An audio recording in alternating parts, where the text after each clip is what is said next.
Bonjour à tous et bienvenue sur cette nouvelle vidéo. Aujourd'hui, on va analyser des discours sur la douleur qu'on peut retrouver dans la musculation. Avant d'attaquer, comme d'habitude, si vous voulez me rejoindre sur Instagram, il est ici. Si vous voulez me rejoindre sur TikTok, et là c'est pas à jour, on est bien plus, hein, on est 45 peut-être. Toujours objectif des 1000 pour faire des lives et faire des débats. Donc là, en fait, ça va être une vidéo à l'ancienne un petit peu. On va écouter ce qu'une personne nous dit sur la musculation, les douleurs et tout ça, et on va voir en fait en quoi c'est pas à jour. La vidéo elle risque de durer longtemps, on va dire 1 heure, mais en fait j'ai pas mal de choses à vous dire. On verra pas beaucoup d'extraits des vidéos, mais ça va nous donner en fait un contexte pour écouter la suite. Enfin pour voir la suite. Il y a juste une chose sur la personne qu'on va écouter. Il y a des choses qui sont dites qui sont intéressantes, mais la manière dont c'est interprété par la suite, ça m'embête un petit peu. Déjà, c'est un coach sportif, et donc qui parle de douleur, tout ça, qui fait des accompagnements, et il recommande en général de consulter des kinés. Donc ça, c'est vraiment une bonne chose, parce que des fois, il y en a, ils pensent qu'ils peuvent remplacer les kinés, donc il conseille de les consulter. On verra juste qu'il y a une chose avec laquelle je suis pas d'accord dans ce qu'il pense que le kiné doit faire, et ça, on le verra à la toute fin de la vidéo. Ensuite, il propose des accompagnements pour les personnes de plus de 40 ans et tout ça, en disant qu'il ne soigne pas, d'accord? Donc ça c'est important de dire, ne pas soigner. Après, ça peut être un petit peu, en fonction de certaines phrases utilisées, ça peut être un peu sujet à interprétation. Je vais vous faire écouter, de toute façon j'ai noté toutes les... Voilà, on va mettre ça. Plan. Et c'est d'ailleurs ce qu'on propose dans notre accompagnement. Tu as plusieurs experts en différentes disciplines, psychologie, diététiciens, kiné du sport, etc., etc., qui aident justement les employés sédentaires de plus de 40 ans à avoir un corps esthétique, ça c'est important, qui leur plaise. Alors, on parle pas de bodybuilding, hypertrophie ultra développée, c'est pas du tout ça, parce qu'on prône aussi la santé et sans douleur. Les douleurs chroniques, c'est très très important. Mal au cou, mal au dos. Donc il prône des choses, le sans-douleur, moi c'est toujours un terme qui me pose un petit peu problème. Comme je vous dis, je reviendrai sur ça à la fin de la vidéo. Et il y a on va parler beaucoup de posture, parce que la vidéo parle de posture. Et en fait, elle commence hyper bien la vidéo, j'ai trouvé ça très cool. Je vais juste vous montrer le passage que je vais essayer de retrouver. Je crois que c'est par là. Ne bouge pas, c'est problématique. C'est pas le fait d'avoir une posture comme ça constante et puis tu peux rester même comme ça avachi ou quoi, tant que tu changes régulièrement de position. Le problème, c'est qu'on a tendance à rester comme ça vers l'avant. On a un poste de travail qui est pas adapté et on parle d'ergonomie. Voilà, donc là en fait, il y a une chose qui est intéressante. On nous dit justement que la posture au travail, elle est pas importante. Donc ça, c'est hyper bien. Je me suis dit, c'est enfin rentré dans tous les milieux, on va dire. Les kinés, bon, il y en a encore qui n'ont pas, qui sont pas encore d'accord avec ça, ou qui sont pas au courant de ces choses-là. Mais là, on est d'accord. La seule ambivalence que je trouve, c'est qu'en fait, on nous dit qu'il n'y a pas de bonne posture, et derrière, en fait, il nous décrit une posture qu'il faudrait adopter au travail, avec la position de la souris à certains endroits et tout ça. Je trouve ça juste un petit peu ambivalent, ok?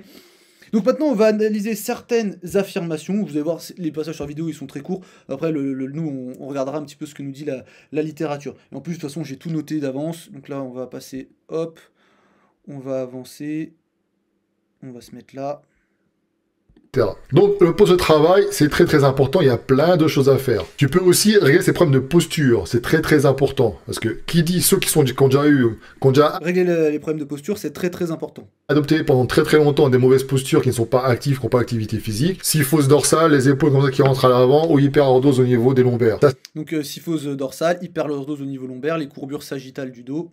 Se corrige. Un exemple ici, Malcolm, en 1 mois, j'ai donné un protocole à faire. Il a mis en place, en plus, un programme de musculation adapté, et ça l'a aidé à corriger cette posture. Donc, en général... Et un exemple d'une personne dont la ça passe par quoi? Du renforcement de certaines zones, donc renforcement musculaire, étirement d'autres zones. Il faut conscientiser la chose régulièrement. Faut conscientiser la chose. Ça veut dire que là, au niveau des pectoraux, par exemple... Et retenez bien le conscientiser. Bon, on va revenir sur ces histoires, justement, de la douleur. La posture, c'est super important. Donc là, on va forcément attaquer toute la partie sur la posture. Donc, il y a pas mal de choses à dire.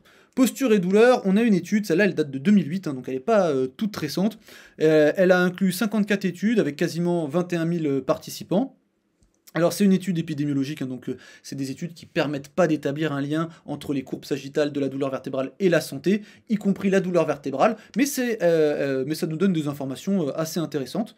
Et donc elle a compilé des études entre 1942 et 2008, et en fait la compilation de ces études épidémiologiques ne soutiennent pas l'existence d'une association entre les courbures sagittales de la colonne vertébrale et la santé, y compris les douleurs spinales. Donc il n'y a pas de lien avec la santé, pas de lien avec la douleur, et ça, on nous dit que les cliniciens, donc kinésithérapeutes, médecins, tout ça, devraient minimiser l'importance des courbures sagittales de la colonne vertébrale en lien avec la santé, tant que des preuves supplémentaires sur leur importance ne sont pas disponibles. C'est toujours pareil, on fonctionne avec des preuves. Quand on n'a pas de preuves pour le moment, bah, on n'est pas obligé de se concentrer en fait sur les postures sagittales.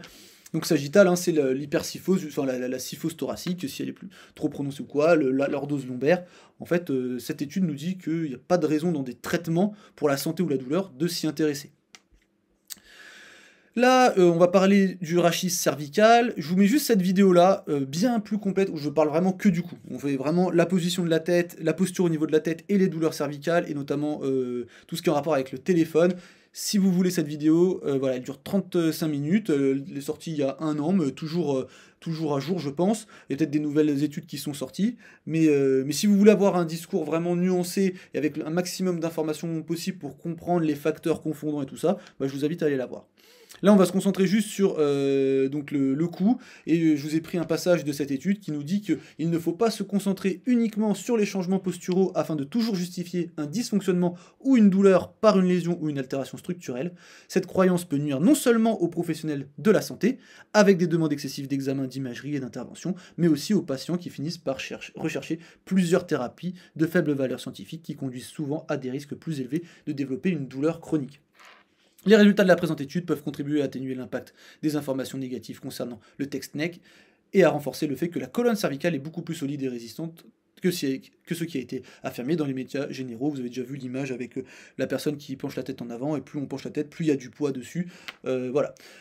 Une chose avant de passer à la suite, c'est qu'il faut se dire en fait que la personne qui nous donne des conseils sur la posture, en fait, on pourrait se dire que si c'est inefficace, bon, on pourrait le laisser s'exprimer sur le sujet, il n'y a pas de souci, en fait, au pire, c'est inefficace. On va voir, je vais vous le montrer, je vais vous le prouver, que, en fait, le problème, c'est que c'est pas soit c'est efficace, soit c'est inefficace, soit c'est efficace, soit c'est inefficace, soit ça peut être délétère pour les patients. Et en fait, on va voir que le type de discours qui va être abordé dans la vidéo, il peut être délétère pour les patients, et c'est pour ça, en fait, qu'il faut apporter une certaine forme de contradiction. Donc vu qu'il y a beaucoup d'effets nocebo qui vont être, on va entendre beaucoup de choses nocebo, on va juste apporter des petites choses. Voilà, en fait le rachis cervical c'est solide. Voilà, donc vous pouvez lire ça. J'en parle dans cette vidéo là un peu plus longuement. Voilà, donc j'apporte un peu de positif. Le cou, le rachis cervical c'est une structure qui est solide. Ensuite, on a des études ici. Alors, c'est assez intéressant parce que, enfin, c'est des petites infographies tirées d'études. Ce qui est intéressant, c'est que vous vous rappelez l'affirmation, corriger sa posture, c'est très important. Pourquoi? Ça, c'est la question. Parce qu'en fait, si on parle de douleur, bah, le mal de dos n'est pas causé par une mauvaise posture, hein, et on voit ici que toutes les postures qui sont décrites, toutes les postures sont décrites et on voit qu'elles sont toutes OK. Il n'y a pas une seule posture correcte. Il y a des évolutions de la posture qui peuvent arriver au fur et à mesure de la vie. Par exemple, la tête qui s'avance ou l'hypersyphose, c'est des choses qui peuvent arriver, qui sont des changements qui peuvent être plus ou moins normaux liés à l'âge. Ça peut être aussi le reflet de certaines croyances, de certaines émotions. C'est ok d'adopter des postures confortables, hein. Donc si vous êtes si avachi, vous êtes confortable, bah, vous pouvez vous avachir. La colonne vertébrale, elle est robuste, elle peut être pliée, tordue, mobilisée dans tous les sens. S'asseoir, c'est pas dangereux, et il n'y a pas une seule chose qui va à tout le monde, et ça, c'est aussi le problème, parce que, comme je vous dis, on va pas regarder toute la partie sur la vidéo où on nous explique comment s'installer. Mais en fait, il faudra un petit peu arrêter de conseiller une position pour tout le monde. Et on verra à la fin de la vidéo, quand on parlera de problèmes de disque ou de problèmes qu'on peut appeler qui s'appellent des problèmes de sténose, on verra qu'en fait, justement, la posture, ça peut avoir une importance chez ces personnes-là parce qu'il y a des choses qui peuvent être plus confortables que d'autres, mais en fait, la bonne posture, elle peut être parfois délétère. Enfin, ou en tout cas, entretenir des douleurs. La bonne posture. Ouais.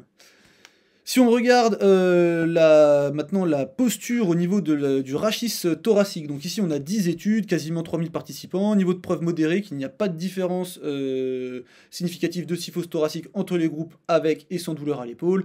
Une seule étude à haut risque de biais, donc bon voilà, montre une kyphose thoracique plus importante chez les personnes avec douleur. De toute façon, il faudrait montrer un lien de corrélation, un lien de causalité.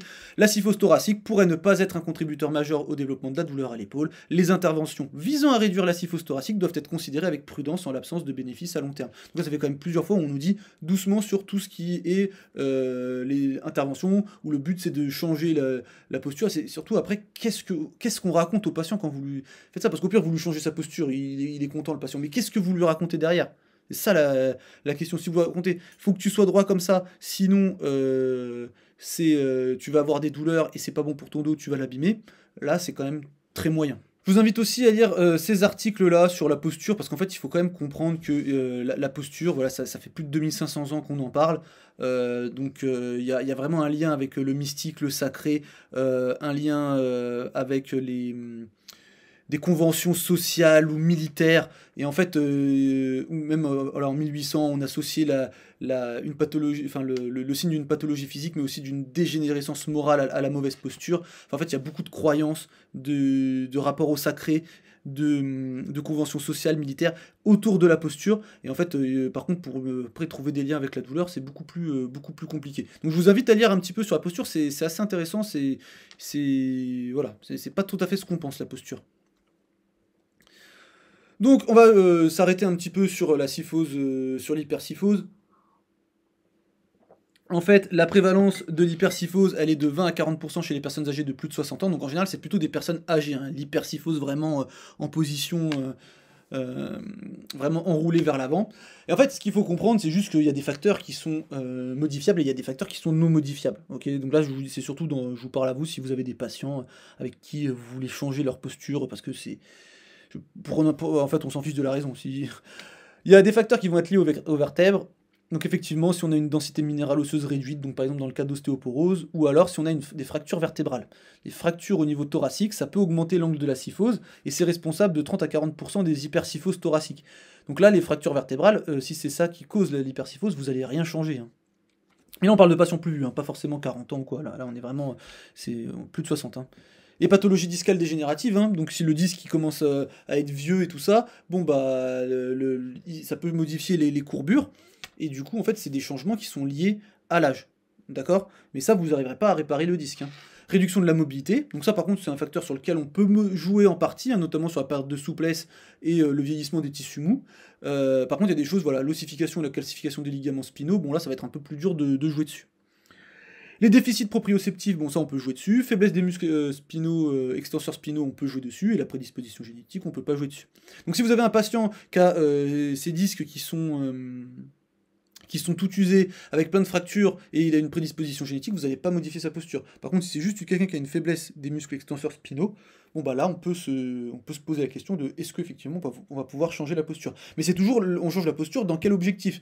Parce que en fait on voit que c'est pas forcément lié à la douleur, et après c'est qu'est-ce qu'on raconte au patient? Est-ce que on va changer votre posture parce que vous n'êtes pas à l'aise avec votre posture, ou on change votre posture parce que sinon vous allez avoir mal partout et ça va être la catastrophe? Donc toujours pareil, le discours qu'on associe, il est très important.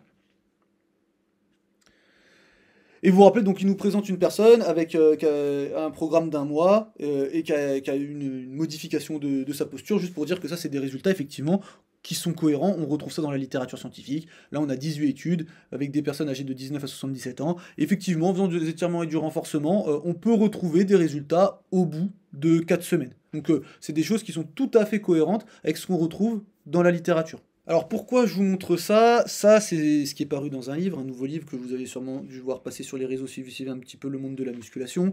Donc c'est deux auteurs qui sont très connus dans le domaine de la musculation, où ça m'est déjà arrivé de faire des vidéos parce que j'étais pas forcément d'accord, ou du contenu pour dire que j'étais pas forcément d'accord avec ce qui était dit. Et j'ai pu avoir accès au livre il y a pas longtemps, et en fait en le feuilletant, bon il y a plein de choses qui m'ont posé problème, mais cette partie-là, et pourquoi je le mets en lien avec la vidéo là? Parce qu'en fait, je sais que la personne qu'on voit sur la vidéo YouTube, elle est très amie avec les personnes qui écrivent le livre et qui retranscrit beaucoup de ce que disent ces personnes-là dans ses vidéos et dans son contenu. Donc, attention à votre assise. La conformation des hanches aura aussi une incidence sur la posture assise. Si votre chaise n'est pas en adéquation avec votre morphologie, vous aurez tendance à compenser l'inconfort de la position en voûtant le dos, un peu comme on le fait pour descendre trop bas au squat. Dans ces conditions, avoir le dos voûté sera plus confortable mais procurera un stress inutile au niveau des disques.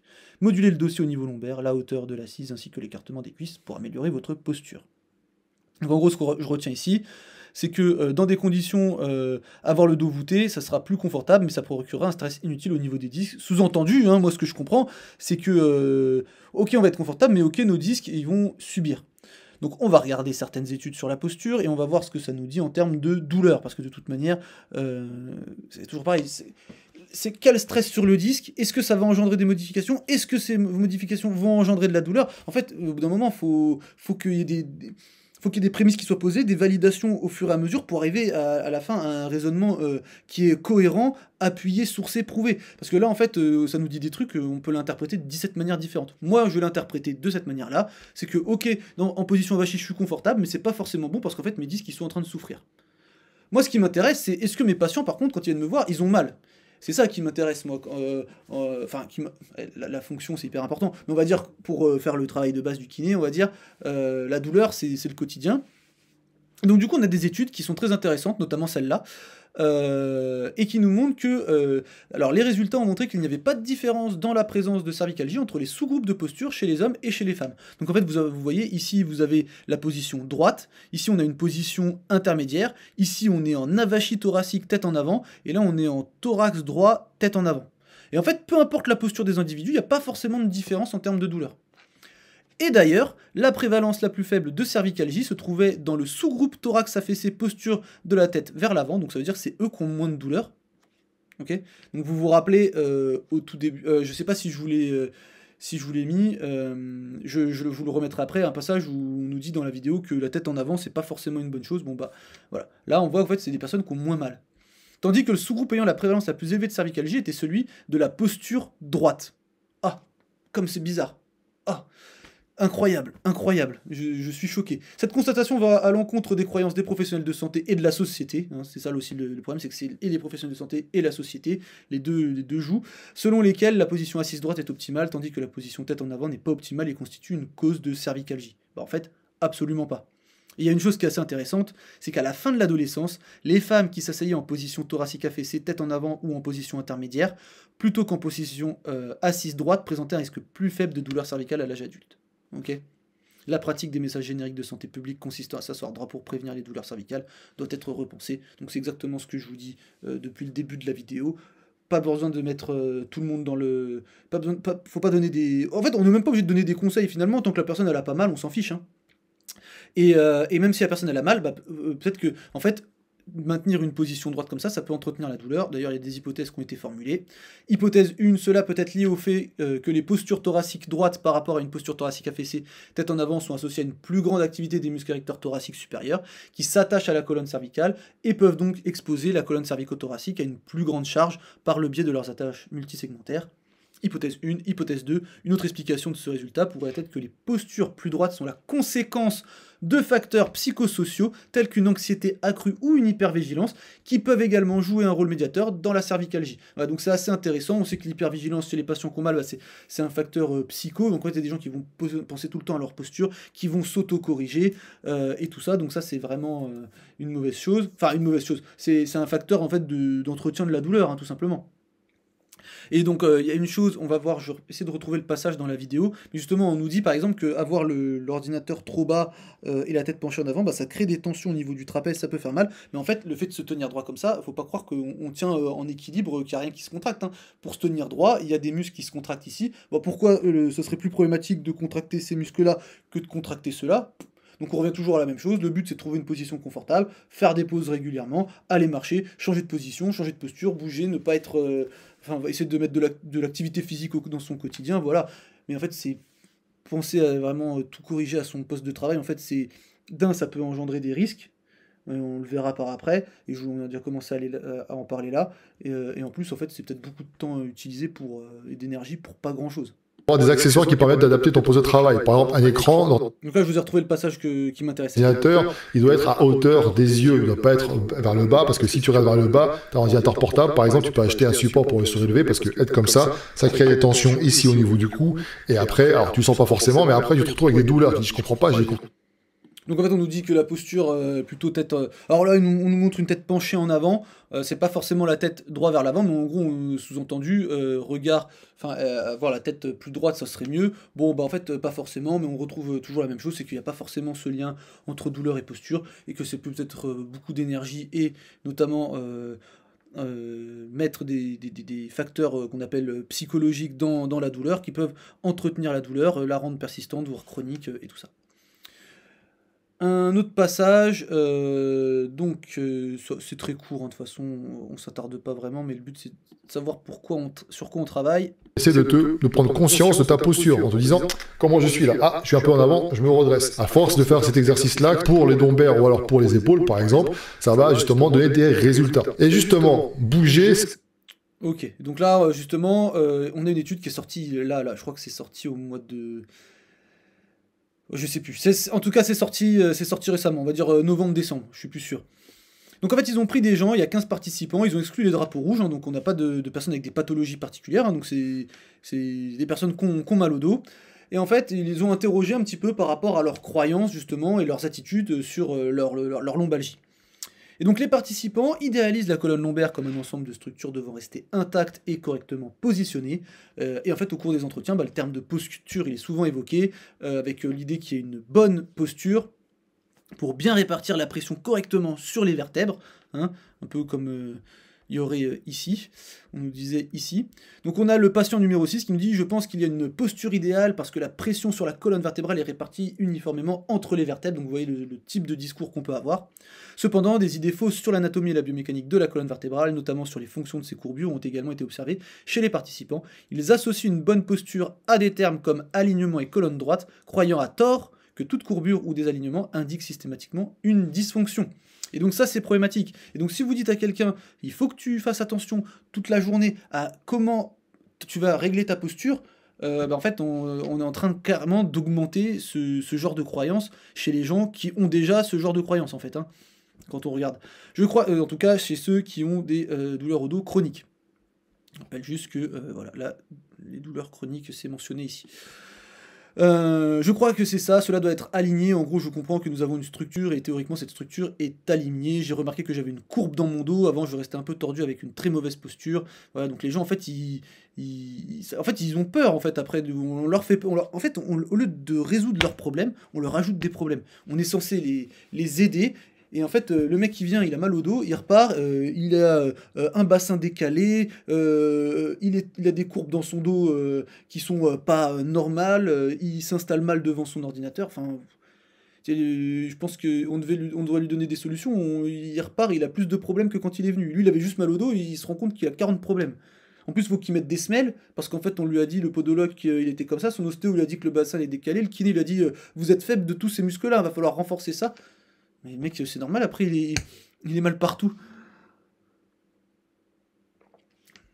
Je ne peux pas me pencher, mais c'est bien parce que, comme ça, vous suivez automatiquement la posture correcte, il n'y a pas besoin de se pencher. Bon, toutes les croyances autour de la posture du dos penché en avant pour aller chercher des objets au sol, voilà. Ici, je vous remets une vidéo, 1 heure sur la lombalgie, ok, donc on aborde pas mal de sujets. Vidéo, une fois de plus, très intéressante. Les participants ont attribué la mauvaise posture comme l'une des causes, et pour certains, la principale cause de leur douleur ou de son exacerbation, alors qu'on a vu juste avant toutes les études qui nous montraient qu'en fait, il n'y avait pas de lien, ou alors très peu, ou alors qu'on n'a pas de preuves, enfin, il n'y a pas de raison de penser que c'est quelque chose, que c'est le facteur principal. Que ce soit même, enfin voilà. Cette croyance a été renforcée par leurs expériences d'augmentation ou d'apparition de douleur lorsqu'ils adoptaient des postures qu'ils considéraient comme mauvaises, ainsi que par les conseils de professionnels de santé, donc toujours on est dans ce système de fabrique des malades, et les informations trouvées sur des sites internet perpétuant cette idée. Comme YouTube peut-être. Je pense que la cause était un problème de posture à ce moment-là. Quand je sarclais dans le champ, il n'y avait aucun moyen de maintenir une bonne posture. Donc les mecs penchés en avant là qui arrachent les trucs du sol, bon bah ils ont une mauvaise posture. C'était la posture qui contribuait le plus à mes douleurs. Quand nous dormons, nous changeons de position et dormir sur le dos finit par augmenter encore plus la douleur. Voilà. Donc, en fait, il y a des positions qui peuvent augmenter la douleur et tout ça, mais on va voir en fait que c'est pas forcément toujours la posture qu'on croit. De toute façon, maintenant, avec ça, vous le savez maintenant. Quand une personne est dans une mauvaise posture, certains muscles se relâchent trop et ensuite ils ne peuvent plus fonctionner correctement parce qu'il y a une disharmonie dans la musculature. Ouais, donc ça, voilà, encore une fois, le mec qui vient, il a mal au dos, il repart, il est tordu, des disharmonies dans son corps, une jambe plus courte, enfin, c'est catastrophique. Hein. Beaucoup croient que le maintien fréquent d'une mauvaise posture entraîne des dommages à long terme. C'est un peu ce qu'on nous dit, enfin c'est ce que je comprends du moins quand je lis ça. Hein. Sur un livre qui parle de blessures, de douleurs, enfin, on peut parler de blessures sans parler de douleur forcément, mais voilà, c'est ce qu'on retrouve ici en fait. Hein. Donc beaucoup croient que le maintien fréquent d'une mauvaise posture, hein, s'il y a une mauvaise posture, entraîne des dommages à long terme. Cette idée est renforcée par la croyance que la lombalgie est liée au vieillissement. Les participants... Ah oui, c'est pour ça que j'ai mis cette vidéo-là. Parce que si vous voulez voir, je viens de me rappeler, si vous voulez voir la courbe d'évolution de la lombalgie en fonction de l'âge, en fait, ça évolue pas de manière comme ça, où plus on est vieux, plus on a mal. Hein. Les participants plus âgés attribuent particulièrement la mauvaise posture comme cause ou contributeur à des changements structurels observés dans les examens d'imagerie. Bah forcément, quand on est vieux et qu'on a mal, si on passe une IRM, il y a plus de chances qu'il y ait des anomalies, entre guillemets. Les témoignages révèlent également un sentiment de culpabilité pour ne pas avoir pris soin de leur posture. En plus, on les culpabilise. Le mec, il a juste mal au dos, il vient vous voir. Il a le bassin décalé, sa jambe plus courte, sa musculature qui est mal foutue, mais en plus, c'est de sa faute. Et par conséquent, de leur corps, au fil des ans, ils croient que cela est l'une des principales causes de leur lombalgie et qu'elle aurait pu être évitée en maintenant une posture correcte tout au long de leur vie. Bah oui. Et en plus, après, le mec, il va sur YouTube et il va... Ah, comment en finir avec les douleurs chroniques? Il va regarder et il va revoir... Oh, purée, je savais que c'était ma posture, purée, j'ai pas fait gaffe toutes ces années, c'est pour ça que j'ai mal. Donc en fait, c'est pour ça que en fait, c'est ce que je vous disais, c'est que si le message, en fait, il est neutre, et qu'en fait, ça augmente ni les douleurs, ni ça les diminue, bah on s'en fiche. Mais en fait, quand il y a un risque que ce soit délétère, bah ça, c'est problématique. Je pense que c'était dû au fait de ne pas avoir fait attention à ma posture à l'école. Les gens étaient mal assis, et ainsi de suite. Je pense que c'est pour ça que j'ai fini avec ces blessures. Quand j'étais jeune, je ne savais pas qu'il fallait adopter une posture correcte. Quand je cerclais, je devais rester sur cette posture. Enfin bon, voilà. Donc ça, c'est le même... Ça, c'est un patient qui travaille dans les champs, sûrement. Maintenir une posture correcte pour éviter la douleur, les croyances des participants concernant une posture idéale, ainsi que l'idée que les changements posturaux ou les mauvaises postures peuvent causer des lombalgies semblent influencer leur comportement pour maintenir une posture correcte. Les participants ont souvent mentionné des postures où la colonne vertébrale reste droite et bien alignée. Donc il faut essayer de retrouver cet alignement, vous comprenez, pour éviter la douleur et bien faire fonctionner le corps, n'est-ce pas ? Si ma colonne est courbée, cela provoque encore plus de douleur. Garder ma colonne plus droite soulage considérablement la douleur. Donc après, effectivement, il y a chez certaines personnes, ça peut s'expliquer que dans certaines positions, ils soient plus confortables. Mais en fait, pour eux, la position ici, c'est la bonne, là, c'est la mauvaise. Et donc du coup, ils estiment que ça, c'est la bonne posture et que du coup, elle fait du bien. Donc là, c'est corrélé. Mais ça se trouve, il y en a, ils sont mieux comme ça, mais ils se forcent à se tenir comme ça parce que c'est censé être la bonne, mais sauf que pour eux, c'est pas bon. Hein. L'expérience de la douleur due à une mauvaise posture a conduit de nombreux participants à conclure qu'il est nécessaire de surveiller et d'ajuster activement leur posture en permanence. Ils ont exprimé un engagement à maintenir une posture correcte dans leurs activités quotidiennes, telles que s'asseoir, comme on vient la personne nous explique là pendant je sais pas combien de temps sur la vidéo, s'asseoir, dormir, s'accroupir ou effectuer des tâches routinières pour éviter une surcharge ou des blessures. Je dors dans la bonne position avec un oreiller sous mon genou, et il y a une manière de s'asseoir au travail, n'est-ce pas, en ajustant la hauteur du moniteur, la hauteur de la chaise. J'essaie d'y faire attention, autant que possible. J'essaie de faire attention, mais parfois je perds de vue ma posture. Puis, avant même de me rendre compte, je suis tout courbé au niveau lombaire. Quand je me rends compte que je suis dans la mauvaise posture, j'essaie de me redresser, sans trop me pencher en avant. Enfin, un peu un calvaire quand même, hein, de vivre comme ça. Surtout qu'en fait, le problème, c'est qu'en fait, il y aurait une explication, il y aurait quelqu'un de leur dire, il y a une bonne mauvaise posture, il y a une mauvaise posture, on lui explique. Pour vous, en ce moment, votre dos, il est sensible. Il y a des postures qui sont plus confortables, il y a des positions qui sont plus confortables, il y a des positions qui sont moins confortables. Bah, ce qu'on va faire, de manière temporaire, c'est que on va essayer de passer plus de temps dans les positions confortables, d'accord, et un peu moins de temps dans les positions inconfortables. Mais on fait ça de manière temporaire, le temps que le dos il soit moins sensibilisé, moins sensible, et après bah, vous pourrez vous réinstaller comme vous voulez, d'accord. Et donc si la personne c'est comme ça qui est le mieux, bah, on lui donne des petits conseils et tout pour qu'elle puisse s'asseoir comme ça. être plus par exemple en extension au niveau du dos, mais après ça peut être tout con, hein. Juste s'asseoir sur le bord de l'assise et être comme ça, là je suis en extension au niveau lombaire, si c'est ça qui me fait du bien, bah j'ai pas besoin de tout un attirail. Si c'est en flexion que je suis mieux, bah en général la flexion c'est quand même une posture, mais là il faut rassurer la personne. Ah vous êtes confortable dans cette position si je comprends bien? Ouais. Et donc du coup est-ce que vous pensez que ça pourrait être une bonne chose de passer plus de temps comme ça? Ah oui non mais en fait c'est une mauvaise position. Bah au pire, si vous vous sentez confortable comme ça, on peut essayer de mettre ça en place. Est-ce que vous vous sentirez de mettre ça en place pendant quelques jours pour voir ce que ça donne? Oh bah oui, vous savez, de toute façon j'ai essayé de me tenir droit, ça marchait pas, bon bah on va essayer cette position là, bon bah vas-y, ok on essaye. J'essaie de faire attention, mais parfois je perds de... ça je l'ai déjà lu, hein. Et donc on est toujours dans la même étude, implication clinique, identifier et modifier les croyances peut être complexe en raison de leurs caractéristiques souvent irrationnelles et contradictoires, donc c'est pour ça que...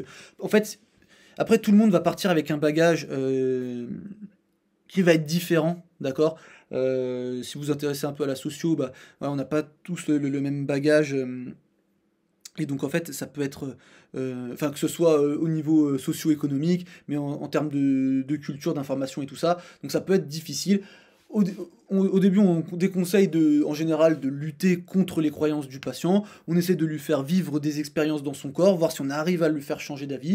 Vous avez la playlist où je vous raconte des cas cliniques. Des fois ça marche et des fois c'est des échecs. Après, quand vraiment les croyances elles sont trop compliquées et c'est vraiment l'obstacle principal à la guérison, bah là on peut essayer d'utiliser certains outils comme le questionnement socratique ou des choses comme ça pour explorer la croyance et voir si on peut la modifier. En plus des aspects émotionnels, les croyances peuvent jouer un rôle critique en obstruant ou en favorisant la gestion de la douleur. Les interventions basées sur des stratégies cognitives et comportementales, en particulier l'éducation sur les neurosciences de la douleur, jouent un rôle clé pour redéfinir la douleur comme étant moins menaçante. Alors après, les études sur les neurosciences de la douleur, pendant un moment, il y avait des résultats. Maintenant, je crois que ça monte pas...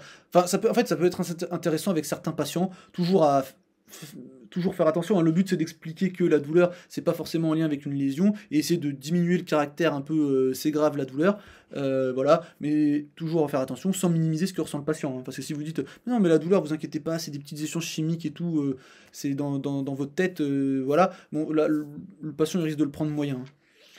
En ce qui concerne la posture, l'éducation sur les neurosciences de la douleur peut aider les patients à reconnaître que la douleur n'est pas nécessairement indicative de lésions tissulaires, ça c'est ce que je vous disais, et que l'adhésion à une notion de posture correcte pour protéger la colonne peut entraîner une hypervigilance accrue et un évitement des mouvements. Cela peut également contribuer à la capacité et entraver la reprise des activités. Donc en fait, ça peut générer de l'hypervigilance. On peut avoir de l'évitement sur certains mouvements.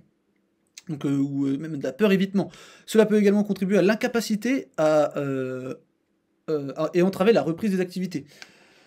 Donc c'est toujours pareil, en fait, c'est pas au pire je donne des conseils de posture et c'est inefficace, c'est au pire je donne des conseils sur la posture et en fait mon patient je le mets dans le truc de l'hypervigilance, de la peur évitement et en fait il part dans la douleur chronique alors qu'en fait le truc c'est qu'à la base la personne qui fait la vidéo là elle le fait de bonne foi je pense, hein, de se dire que elle va aider les personnes, mais en fait quand on regarde les données à l'heure actuelle ça n'aide pas forcément les personnes. Cette étude qualitative va explorer les... C'est une étude qualitative, hein, c'était des entretiens semi-structurés avec des patients. Bon, c'est une étude qualitative qui a exploré les croyances et les attitudes des individus qui souffrent de lombalgie chronique. Concernant la posture, les résultats ont mis en évidence une croyance répandue dans le maintien d'une posture idéale, droite et ou alignée. Toujours pareil, cette fameuse posture, pour la santé de la colonne vertébrale et l'identification des écarts par rapport à cette norme comme une cause de lombalgie. Cette croyance semble avoir conduit à une surveillance constante de la posture vertébrale et à l'évitement de mouvements ou de positions spécifiques dans les activités quotidiennes. Ah, après des patients qui contractent tout le temps les abdos quand ils font un mouvement et tout ça. Enfin, voilà, et là, on parle juste de la posture, mais il y a tout un tas de comportements. Je vais chercher mon stylo, je plie les genoux. Je descends, puis je descends. C'est le patient, vous lui demandez de se baisser. Il fait comme ça, il prend une apnée et quand il remonte, il se relâche d'un coup. Enfin, voilà, c'est des choses qu'on peut retrouver avec les patients, hein. Alors là, je sais plus ce que je voulais vous dire. Arrivé ici, tac, tac, tac. Ah oui, c'était par rapport au disque, et pour vous expliquer pourquoi. Oui, voilà. Pourquoi la posture, elle peut être, ça peut être important de la modifier de manière temporaire dans certaines douleurs, et je vais vous expliquer ça tout de suite. Donc, vous vous rappelez de ça, hein, à l'école, kiné, quand on fait de la flexion, le disque il part en arrière, quand on fait de l'extension, le noyau pulpeux il part vers l'avant, ok, plus ou moins vrai sur un disque sain. Hop, on va faire la petite page ici. Donc si vous voulez en apprendre plus sur comment le disque il bouge et tout ça, sur les hernies discales, bon, vous pouvez voir cette vidéo, donc c'est un physio bullshit, donc c'est un debunk. Donc, qu'est-ce qu'il faut savoir ici? En fait, c'est qu'on s'en fiche de ça.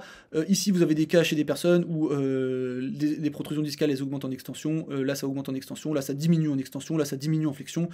Donc c'est chez des personnes en particulier. Après, quand on compile les données, ce qu'on voit, c'est qu'en fonction du niveau de l'atteinte et en fonction du grade de l'atteinte, en fait, c'est plus ou moins l'extension ou la flexion qui peut augmenter ou pas la protrusion du disque.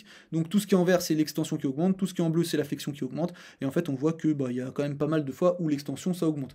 Mais la flexion, ça peut augmenter aussi. Donc, par exemple, une personne qui a, on va prendre un problème de disque. Alors, il n'y a pas... On va prendre un problème, on va s'axer dans un modèle biomédical pour expliquer, ce sera plus simple pour la compréhension. On a un patient qui a un problème de disque et en fait quand il s'assoit en position avachie, en fait son disque il vient irriter ses nerfs à l'arrière et du coup ça lui cause des douleurs. Bon peut-être que lui, temporairement, on va essayer de le positionner plus en extension. Et donc lui, en fait, être positionné comme ça, ou assis comme ça, peut-être que ce sera mieux pour lui temporairement. Par contre si le patient il a une sténose, donc la sténose qu'est-ce que c'est notamment, alors la sténose, c'est quand les nerfs dans le dos, ils ont moins de place, elle peut être centrale, latérale, foraminale, en gros, c'est s'il y a de l'arthrose, une hernie, ça peut être l'épaississement du ligament jaune, tout ça, il y a moins de place pour les nerfs, et en fait, les nerfs, ils sont comprimés, ils aiment pas trop ça. Ce qu'on sait, ça c'est une étude de 1999, où en fait, en flexion, il y a plus de place dans le canal, en extension, il y a moins de place, d'accord? Donc, en fait, ça, c'est des patients, ils vont plutôt être mieux en flexion, parce qu'en fait, en extension, leurs nerfs, ils respirent plus. Voilà. Donc là, alors... En plus, il faut faire. Alors, la sténose en général, c'est parce qu'il y a des critères radiographiques et cliniques. Si on considère des critères radiographiques à partir de 40 ans, ça commence à apparaître beaucoup, mais il y a beaucoup qui sont asymptomatiques. Donc là, quand on parle de gens qui ont 40 ans, bon, c'est pas non plus hyper fréquent, on va dire, la sténose, mais plus les patients vont être âgés, plus il y a des risques de sténose, et plus dans ce cas-là, la flexion, ça leur fera plutôt du bien, hein, parce que leurs nerfs, ils auront la place pour respirer. Voilà. Donc en fait, si on prend un mec qui a une sténose, la flexion, il sera plutôt tranquille, et si on prend le mec qui a une hernie qui gonfle en flexion, il sera en extension, il sera plutôt tranquille. Et la sténose plutôt en flexion. Voilà. Donc c'est adapté, en fait, c'est hyper simple ce que je veux dire, adapter le traitement ou la position de manière temporaire au contexte de notre patient. Tout simplement. Et on arrête de donner des choses parce qu'on a vu que ça pouvait être négatif, l'hypervigilance et tout ça. L'âge moyen, alors là j'ai mis ça, pourquoi j'ai mis ça? Très intéressant, parce qu'en fait c'est une étude qu'il faut que je lise complètement, et vu que j'organise très mal mes études, en fait je profite des vidéos YouTube et des PDF pour foutre mes études dedans, et ça me fait un pense-bête. Donc mais en gros ici c'est le retour au sport chez les personnes qui ont eu un traumatisme au niveau de la colonne, chez des athlètes amateurs, et en fait qu'est-ce qu'on voit? On voit que, donc âge moyen de 44 ans, on voit qu'il y a des protrusions discales, par exemple, vu que c'est l'exemple que je viens de prendre. On voit qu'il y a des sténoses. Alors, c'est pas énorme, mais il y en a. Et en fait, du coup, dans les amateurs qui ont des blessures traumatiques, ces personnes-là, elles vont pas avoir besoin de la même chose. En dehors déjà de leur pathologie, ils auraient même deux personnes qui ont une sténose, peut-être qu'elles n'auront pas du tout besoin de la même chose. Leurs objectifs seront différents, leurs besoins seront différents. Mais si on les classe dans une pathologie et qu'on traite cette pathologie d'une manière uniforme, pour simplifier, eux, si c'est une protrusion qui augmente en flexion, bien qu'elles peuvent augmenter en extension, les traitements sont différents en fonction du contexte. Voilà, c'est ce qu'il faut comprendre. Et après, toujours pareil, ça vous le savez, en tant que thérapeute, notamment donc les kinés, on évite les explications patho-anatomiques de la douleur, c'est dans les recommandations pour les pros de santé, mais en fait, on n'est pas très bon pour suivre ces recommandations-là, donc faut qu'on fasse mieux. Hein. Je vous propose qu'on essaye de faire mieux. Et là, on va finir avec un extrait qui est sur une autre vidéo, parce que c'est très intéressant. J'ai une sciatique qui part pas malgré les séances de kiné. Avez-vous des exercices particuliers à faire ou d'autres conseils? Si ton kiné t'a fait faire des exercices et que ça ne part pas, c'est un peu délicat. Parce que là, normalement, c'est sa spécialité, le kiné, tu vois. Moi, dans l'accompagnement, on a un kiné. Enfin, je recrute un parce que le kiné qui m'a aidé à faire des vidéos ne peut pas gérer l'activité qu'on lui demande.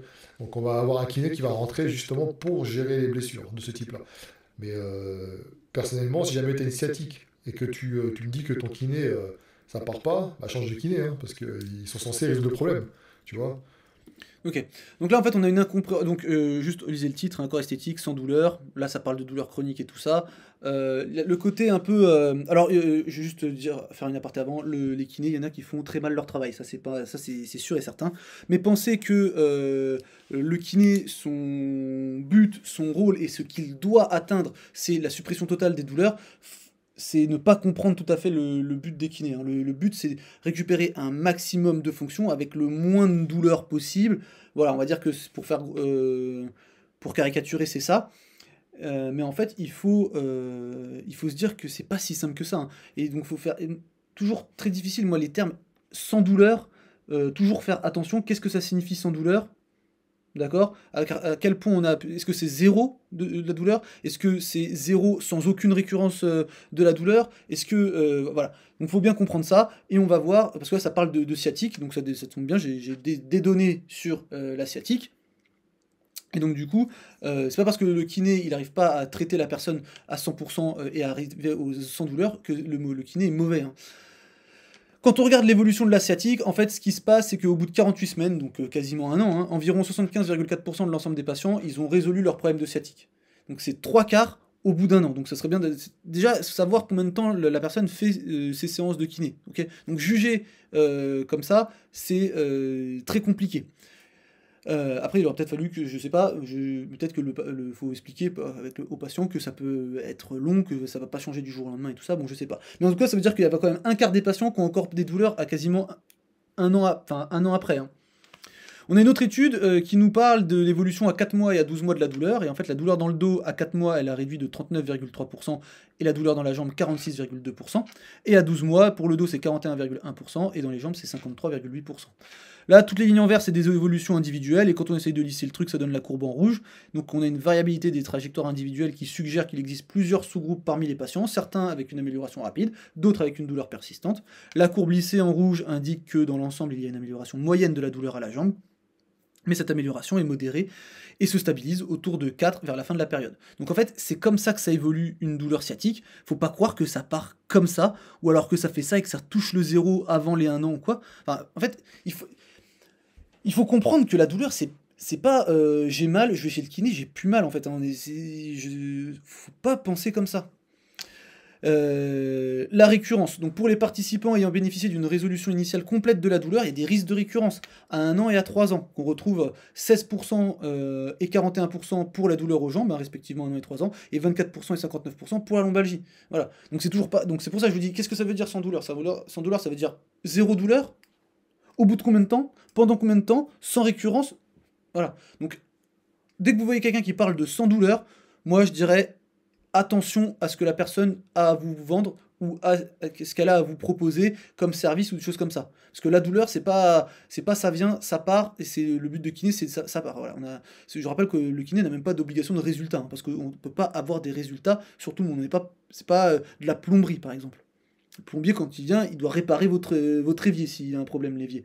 Le kiné, il doit faire de son mieux, il doit tout mettre tous les moyens qu'il a en sa possession pour que vous alliez mieux, mais il n'a pas d'obligation de résultat. Et en fait, quand on regarde l'évolution des symptômes de la lombalgie non spécifique, bah ça s'améliore dans les essais selon un schéma commun, apparemment indépendant des traitements. Donc en fait, vous avez mal ici, et puis en général, ça va diminuer, ça revient. Bon, c'est un peu ce qu'on retrouve là, hein. Clac, clac, avec une espèce de stagnation au bout d'un moment. Là, on est pareil à 52 semaines environ, à 1 an. Voilà, on a cette évolution-là. Donc, ce qu'il faut... Et c'est indépendant du traitement. Donc si vous avez mal au dos, vous allez voir un mec et vous allez le voir quand vous êtes ici, et que vous lui dites il vous prend en charge, en fait, si à terme la douleur elle arrive vite, en fait, vous seriez allé faire ça, ou vous seriez allé faire ça, vous seriez allé faire autre chose, ça aurait été pareil, hein. Et on va passer à la suite, hein, tout simplement. Et juste avant de lire ça, bah, allez voir cette vidéo, enfin, allez voir là maintenant, non, juste avant de lire ça, je vais vous parler de ça, après vous allez la voir quand vous voulez. Si vous voulez comprendre les effets contextuels, placebo, les effets spécifiques, non spécifiques et tout ça, allez voir ça, parce qu'en fait, il y a beaucoup de choses, ou de personnes qui vous proposent des soins, en fait, il y a beaucoup d'effets contextuels et de choses comme ça, donc ça, c'est vraiment la vidéo pour arrêter de se faire arnaquer, en fait, hein. Et faire ah oui, c'était super bien chez mon chiro, il m'a tout, ça va beaucoup mieux. Ah oui, bon en fait t'aurais rien fait ou t'aurais fait autre chose, ça aurait été pareil. Bon, on va parler de douleur ici. Parce que là, du coup, j'ai pris l'évolution la sciatique, mais voilà, on a une étude ici qui nous montre que la proportion de personnes atteintes de douleurs fémoro-patellaires ayant rapporté une récupération défavorable est passée de 40% lors du suivi à 1 an à 57% après 5 à 8 ans. Donc en fait, il y a beaucoup de gens qui ont encore des douleurs 5 à 8 ans après quand on parle de douleurs fémoro-patellaires. Donc faut arrêter de croire que les kinés sont mauvais, c'est que la douleur, ça peut être compliqué à gérer. Et c'est pas parce que le kiné n'arrive pas à soulager la douleur qu'il est nul, ok? Et qu'il faut aller voir le kiné que la personne que vous voyez va vous proposer. Moi, j'ai le bon kiné.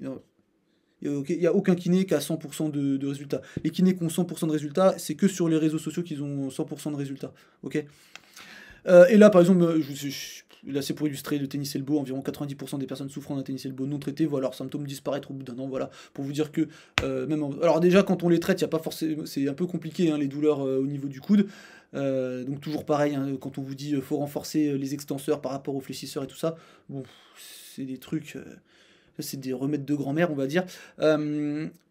90% voilà, non traité, ça disparaît, c'est très compliqué. Déjà, il faut être capable de différencier est-ce que c'est le tendon, parce que ça peut être des douleurs en fait, qui sont en rapport avec des problèmes cervicaux. Donc voilà, il faut faire un bilan, faut classifier tout ça. Ici, l'objectif de cette revue générale, c'est d'établir donc ça vient de sortir aussi, ça, hein. Ça vient de sortir, donc je vous partage ce schéma-là. C'est un rappel pour moi aussi que je dois aller la lire. L'objectif de cette revue générale était d'établir quels facteurs biopsychosociaux sont associés au développement de la douleur musculoétique chronique. Donc en fait, à un moment donné, quand on parle de douleur chronique et qu'on vous parle de votre posture, c'est pas normal qu'il y ait que ça qui soit abordé. En fait, limite, par ordre d'importance, la posture, c'est pas dans le haut du truc, en fait. Hein. Et là, on voit que le catastrophisme. Donc le catastrophisme, vous vous rappelez, donc c'est tout ce qui va être rumination, amplification, sentiment d'impuissance, ou toutes ces choses-là. Là, c'est le fait de fumer. Ça, c'est le fait de ne pas être soutenu, hein, bien entouré, tout ça. Ça, c'est des hauts niveaux de douleur. Et là, c'est un statut socio-économique pauvre, hein, donc on est vraiment on a vraiment des choses en rapport avec le psycho, le social et tout ça. Donc c'est l'ensemble des facteurs biopsychosociaux, mais voilà, on a ça qui ressort, et c'est intéressant. Voilà, plus vous allez en combiner, en fait, plus vous allez augmenter votre risque d'avoir de la douleur musculo-squelettique chronique. Ok, donc ça c'est assez important. Donc voilà, on finit avec les mêmes de la vidéo, monde de la muscu, biomécanique posture, lire des études, ouais, et voilà. Ça, je vous laisse, parce que ça, c'est très drôle. En tout cas, moi, j'ai trouvé ça très drôle. Et je vais juste finir avec un dernier extrait, parce que ça... En fait, il y avait des choses qui étaient assez intéressantes, et il y a une chose ça, qui me pose problème. Ça m'a vraiment posé problème. Alors après, je me dis, c'est à la fin de la vidéo, donc peu de gens ont dû aller jusqu'ici, mais on va voir. Nombreuses à me suivre, à travailler en bureau, croyez-moi, et ce n'est pas parce que vous n'avez pas de douleurs ressenties que vous ne les avez pas, que vous êtes en bonne santé, croyez-moi, un jour ou l'autre, ça va faire paf. Donc, pour ceux qui sont intéressés... Ok, donc on finit vraiment avec la phrase qui fait super peur. C'est pas parce que vous n'avez pas de douleur que vous n'allez pas avoir mal de plus tard, ou que vous êtes en bonne santé, ok. Ça va arriver sans prévenir, ça va vous faire paf. Je remonte un tout petit peu.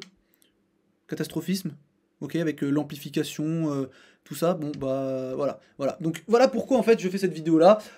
Après je sais très bien que vous êtes déjà convaincu, vous connaissez, vous êtes bon. Vous connaissez ces choses-là. Je sais pas si vous avez appris beaucoup de choses dans cette vidéo, mais en fait, ce que je veux juste que vous reteniez, c'est qu'il faut faire vraiment attention avec ce genre de message. Alors même si ça part après d'une bonne intention, mais après, bon voilà, hein, comme vous le savez, l'enfer est pavé de bonnes intentions, donc à un moment donné, juste avoir une bonne intention, des bonnes intentions, ça suffit pas. En fait, c'est pas parce qu'on a des bonnes intentions qu'on du coup, oh, bon, on va rien dire. Non, si les intentions sont bonnes, mais que les effets sont mauvais, pas tomber dans le dramatisme, on va pas dire terrible non plus, mais qui sont mauvais, qui ont des mauvaises répercussions, et comme je vous dis, c'est pas neutre ni bénéfique, c'est carrément délétère, bon il faut contredire ces informations-là, bien évidemment. Comme je vous disais, vous êtes au courant de tout ça. Donc on arrête avec cette vidéo-là, et puis on se dit à la prochaine. Salut!